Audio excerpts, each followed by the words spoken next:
मैंने वो पल बिताए जो जीवन भर मेरे साथ रहने वाले। मैंने गहरे समुद्र के भीतर जाकर प्राचीन द्वारिका जी के दर्शन किए।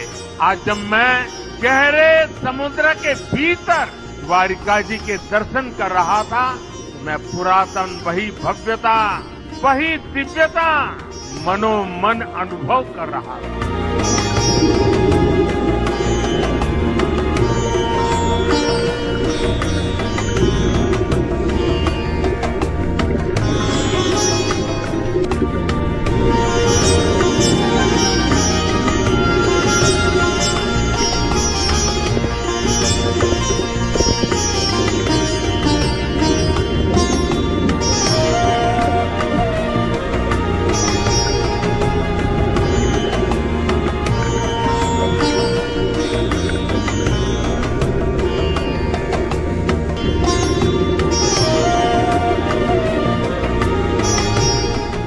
मेरे लिए साहस से ज्यादा श्रद्धा थी।